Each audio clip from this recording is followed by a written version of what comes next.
Hi friends, मैं खुशबू और आपका एक बार फिर से स्वागत है क्यूजीन क्रश में। आज मैं शेयर कर रही हूँ आपके साथ ऑथेंटिक क्रिसमस प्लम केक की रेसिपी। ये प्लम केक जो है वो एगलेस है। हमने यहाँ पे किसी तरह की रम का इस्तेमाल नहीं किया है, ना ही हमने यहाँ पे दूध, दही, बटर, किसी भी मिल्क से रिलेटेड प्रोडक्ट का हमने यहाँ पे इस्तेमाल नहीं किया है। तो इस प्लम केक की सेल्फ लाइफ है वो भी आराम से 10 से 15 दिन रहेगी। बहुत ही सिंपल और ईजी रेसिपी है। तो इस रेसिपी को आप इस बार ज़रूर बनाइएगा और उम्मीद करती हूँ ये रेसिपी आपको पसंद आएगी। अगर आप इस रेसिपी को बनाते हैं तो अपने फीडबैक मेरे साथ ज़रूर शेयर कीजिएगा। आइए रेसिपी को शुरू करते हैं। क्रिसमस प्लम केक बनाने के लिए हमें सबसे पहले चाहिए होगा फ्रूट जूस। इसके लिए मैंने यहाँ पे 20 रुपये का जो पैकेट आता है मिक्स फ्रूट जूस का, इसका इस्तेमाल किया है। आप यहाँ पे ऑरेंज जूस या क्रैनबेरी जूस, किसी भी तरह के जूस का इस्तेमाल कर सकते हैं। इस एक पैकेट जूस को मैंने डाला है एक छोटे से बाउल में और इसमें मैं यहाँ पर डाल रही हूँ, देखिए, सिनेमन यानी कि दालचीनी का एक टुकड़ा। अक्सर दालचीनी का पाउडर हमारे घरों में नहीं होता है, तो इसलिए दालचीनी का यहाँ पर मैंने टुकड़ा डाला है। और देखिए, इस तरह के कैंडिड फ्रूट्स हैं। यहाँ पर मैंने थोड़े से लिए हैं 2 टेबल स्पून टूटी फ्रूटी और 1 टेबल स्पून मैंने यहाँ पे जो चेरी आता है रेड कलर का, उसको बारीक बारीक चॉप कर लिया है। साथ ही 1 टेबल स्पून मैंने यहाँ पे लिया है ब्लैक रेजिन और साथ ही 1 टेबल स्पून मैंने यहाँ पे लिया है क्रैनबेरी और गोल्डन रेजिन, जो किशमिश होते हैं, वो लिए हैं। आप अपनी चॉइस के अनुसार यहाँ पर किसी भी चीज़ को कम या ज़्यादा कर सकते हैं। यहाँ पर देखिए, अच्छे से सभी चीज़ों को जूस में मिला देने के बाद हम इस कप को कवर कर देंगे क्लिंग रैप से या किसी प्लेट से और 2 घंटे के लिए रख देंगे हम इसे एक तरफ। आप इसे चाहें तो ज़्यादा देर के लिए भी रख सकते हैं, लेकिन आज हम सिर्फ इसे 2 घंटे के लिए ही रख रहे हैं। तो देखिए, 2 घंटे के बाद ये जो हमारे फ्रूट्स होंगे, यानी कि हमारे जो कैंडिड फ्रूट्स होंगे, वो अच्छे से जूस को अपने अंदर ऑब्जर्व कर लेंगे और एकदम फूल जाएंगे। देखिए, आप देख सकते हैं इस तरह से। हमें यहाँ पे क्या करना है, इन सारे कैंडिड फ्रूट्स को हमें केक में इस्तेमाल करना है, पर उससे पहले हमें जूस को यहाँ पर निकाल देना है। हम इस बचे हुए जूस का इस्तेमाल केक में नहीं करेंगे, बस ये जो हमारे फ्रूट्स हैं इनको ही हम इस्तेमाल करेंगे। अच्छे से इनमें जूस का फ्लेवर आ गया है, दालचीनी का फ्लेवर भी इनके अंदर आ गया है। अब आइए बनाते हैं केक। इसके लिए मैंने यहाँ पे लिया है एक बड़ा बाउल और उसमें मैंने यहाँ पे डाला है 1.25 कप पानी। इस पानी को मैंने हल्का सा यहाँ पे गर्म कर लिया था, यानी कि हल्के गर्म पानी का मैंने यहाँ पर इस्तेमाल किया है। 1 कप मैं यहाँ पे डाल रही हूँ पिसी हुई चीनी।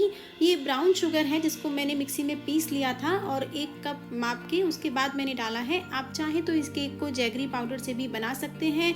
आधा कप यानी कि आधी कटोरी मैं यहाँ पे डाल रही हूँ ऑयल। नॉर्मल घर का जो रिफाइंड ऑयल है वही हमने यहाँ पर इस्तेमाल किया है।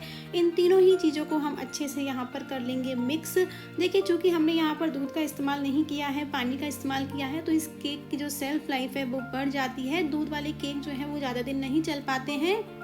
अच्छे से जब तीनों चीज़ें मिक्स हो जाएंगी तो हम इस बाउल के ऊपर रखेंगे एक छलनी और छलनी में हम यहाँ पे डालेंगे 2 कप मैदा। देखिए, मैदा अगर माप से देखें तो 1 कप में आती है लगभग 120 ग्राम, तो यानी कि यहाँ पे हमने 240 ग्राम से यानी कि 250 ग्राम के करीब मैदा का हमने यहाँ पर इस्तेमाल किया है। ये मेजरमेंट जो मैं आपको बता रही हूँ एकदम सटीक है, हमें ऊपर से अलग से कुछ भी डालने की यहाँ पर ज़रूरत नहीं पड़ेगी। 1 टेबल स्पून मैंने यहाँ पे डाला है कोकोआ पाउडर और साथ ही 1 टीस्पून यानी कि 1 छोटा चम्मच डाला है बेकिंग पाउडर और आधा छोटा चम्मच मैंने यहाँ पे डाला है बेकिंग सोडा और साथ ही 1 पिंच मैं यहाँ पे डाल रही हूँ नमक। देखिए, कोको पाउडर जो होता है वो इस क्रिसमस केक को एक अच्छा कलर देता है। 1 छोटा चम्मच मैंने यहाँ पे डाला है इलायची पाउडर और साथ ही देखिए आधा छोटा चम्मच मैंने यहाँ पे डाला है जिंजर पाउडर।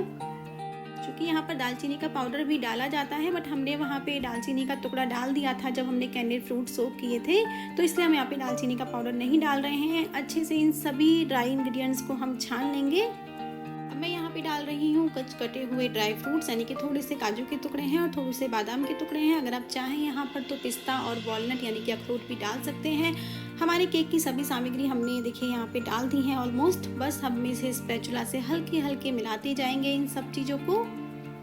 देखिए ना, हमने यहाँ पे किसी तरह के दही का इस्तेमाल किया है, ना दूध का ना बटर का। अब जो हमारे कैंडिड फ्रूट्स हैं उनको हम यहाँ पे डाल देंगे। देखिए, बचे हुए जूस को मैंने यहाँ पे नहीं डाला है। ये एकदम फिक्स मेजरमेंट है, हमें ऊपर से कुछ भी और पानी डालने की ज़रूरत नहीं पड़ेगी। अच्छे से बस आप इसे मिक्स कीजिएगा और एक परफेक्ट बैटर हमारा प्लम केक के लिए बनके तैयार है। यहाँ पर मैं आपको एक बात और बता दूं कि इतने बैटर से आप यहाँ पर 2 5 इंच के केक बना सकते हैं, एक बड़ा 9 से 10 इंच का केक बना सकते हैं और 4 अगर आप बेंटो केक बना रहे हैं यानी कि छोटे वाले तो वो आप बना सकते हैं।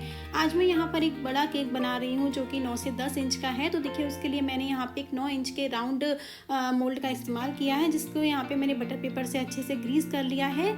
साइड में भी हमें इस तरह से बटर पेपर लगाना है, क्योंकि देखिए जो प्लम केक है वो बेक होने में टाइम लेता है, तो इस तरह से अगर पेपर लगा रहेगा तो वो जल्दी नहीं जलेगा। अच्छे से हमने इसको ग्रीस कर लिया था। उसके बाद देखिए मैंने यहाँ पे बैटर को पोर किया है।